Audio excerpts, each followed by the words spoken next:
Mabuhay, Kamustika, welcome, how are you? Hello, this is Bob from Love Beyond the Sea. And I want to talk about not some of the negative side of being married to a Filipina or dating a Filipina, but some practical realities. This our last day here in the Philippines, so I'm kind of sad about that. Got some music up ahead. I guess I'm just going to have to walk past it.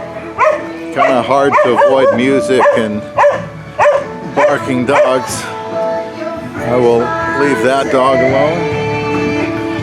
So what are some things to look out for or be aware of when you have a Filipina wife? Well, first of all, the Filipina can make you a great wife. Very loyal, very caring, wants to take good care of you. Wants to make sure that you're a one-woman man and can be a great companion and a great lover, as mine is. However, and I know I'm out here touting the value of a Filipina wife, and I certainly believe in that, but I can't just leave people hanging and assume that everything is going to be big tower there, and everything is going to be easy. I don't know if you can see it or not. It's kind of hard with all the sun here. But some things to keep in mind with Filipina is, of course, homesickness. If you're going to bring her to your country, the homesickness can be terrible. I don't know how it can be anything but really rough for a while, because by the time she gets off those flights, she knows just how far away she is. Everything is different. She's not familiar with it. The people are different. She doesn't know anybody. The homesickness can be terrible for her. Obviously, if you're going to marry somebody from your own area, your own state, somebody you went to school with, the familiarity is going to be high. And that's good. That's the way it normally would be. And almost said should be. The problem is it's getting so difficult to find a good wife anymore in the West. Many of us go overseas, like the Philippines, which is what I did. I'm kind of moseying on down towards where we got married about 5 years ago. That'd be May 10th, 2015. But since then, I have learned that Filipina, who loves her family, loves her country so much, is going to go through very strong homesickness.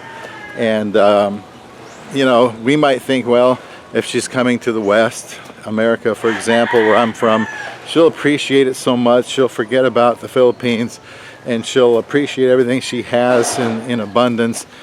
But that's not probably the way it's going to be, because she loves her country, and she will not like hearing negative comments about the Philippines. She probably will not like hearing that it is a third world country. I know Aiza hates that. She won't like hearing about how much poverty is there, as if everybody is struggling, because that is not the case. We had a snack at a Filipino family's house a couple days ago, and their place cost like 5 times what ours did. I asked him, boy, that's a big air conditioner. What'd that cost? $2,000. Like one you'd see at an airport or something. And they had multiple air cons there. So money was not an issue for them. There's some, bright, hard-working Filipinos that are doing very, very well for themselves. And so you have to be careful how you speak about her country, because she is very loyal to it. Now, I was over here earlier today. I think the sound is coming from the place we got married. So it was totally vacant at the time. Now, a couple hours later, something's going on there. Or it could be the neighbors next door. It could be it. Hard to tell. No, I think it's the neighbors. So I'm going to head back now and continue talking about this. It's not a walk in the park when you marry a Filipina, to go with all the good points about it she could be very sensitive. Filipinas and Filipinos are not confrontational, so being loud and brash and arrogant is going to get you the silent treatment every time, the cold shoulder. So you kind of have to, I think, learn to adapt to the people that she's and the environment she's grown up in. I've, for example, been a lot more calm and patient and tolerant since marrying her. This rock back in there, because that's the way she is, and that's kind of the people she grew up with, and so I really would do well to calm down sometimes, watch my language, so I don't offend her, don't come on as being rude and loud and so on. There's no need for that. There's no need to be making a big deal about the United States of America as much as I might like it, because that's not where she's from, you know. Another thing you have to keep in mind is, oops, here comes another one, is, she's left everybody behind, so she's going to want to communicate back home. If she's in your country, there will be lots of time spent on social media, and I don't think there's anything you can do about that, or should do about that, as long as it's not like 5 hours a day. But if she's working 8 to 10 hours a day, she's going to want to come home and spend time on social media, keeping up with family and friends, especially early on, but that's never going to disappear. So I think when you marry someone from another country that far away, where family is so important, you just have to accept that she's going to be spending time with them on social media. We're here with our family.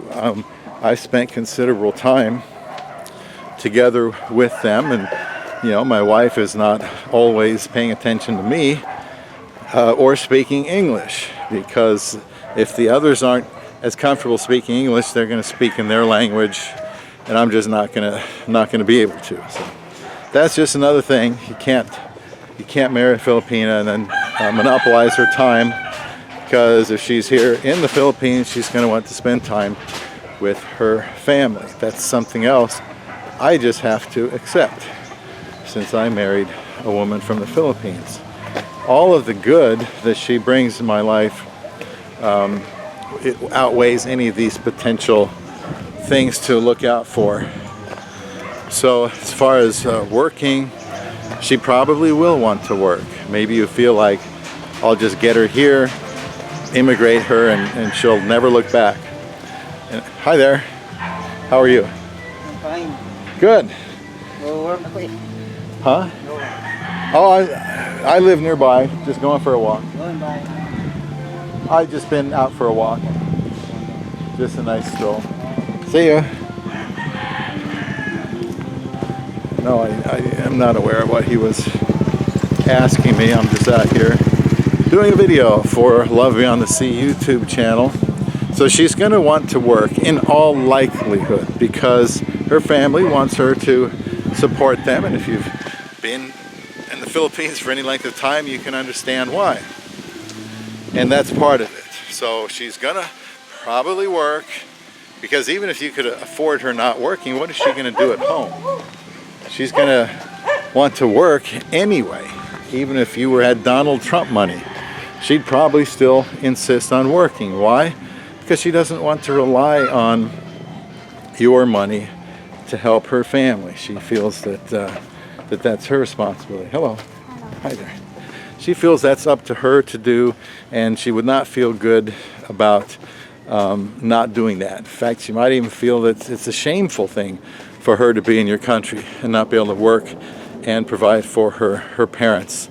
There's just something about that. A Filipina might want to say, hey, I'm working and I'm going to send some home. You've got to talk about that too. How much to send home? Make sure that you know generally what it's for. But that's important. Don't just think that I'm going to marry her, bring her over here, and she's going to stay home and relax and watch TV, because that's probably the furthest thing from her mind. Filipina is very hardworking, diligent woman, and so just be prepared for her to want to work, which is a good thing. It can help you out too financially, and she'll probably enjoy the working experience. I think also a good thing is Filipina is probably not going to be asking you for much. I don't think she has to have an abundance of riches to be happy or to be content, but she will want to work. You know, you have to be careful with how you talk to her. Raising your voice is something to watch out for. I've done a video series on how not to communicate with a Filipina, and that series would be a good one to brush up on if you're going to be married to a Filipina. So I'm not sure what else there is. There's not a lot of negatives, but the distance, the family, you know, you might feel like an outsider at times. You might feel like you're getting avoided at times. So I think that's just something you have to be patient with, because she doesn't have a small family. She probably has a big family, and so she wants to keep close with them. And if you allow her the space for social media, she's going to appreciate you for that. If you don't raise your voice at her, if you're not critical of the Philippines, she's going to appreciate you for that. Let her go through homesickness at her own pace. That's a hard enough situation for her. Hope this dog doesn't bite me, but he is following me. You win. I'm not going to bother you. So anyway, you hear about a lot of dogs having rabies, and who knows? That's what I always think about when I'm walking past a dog. If it bites me, there's something bad going to happen to me. Hi there.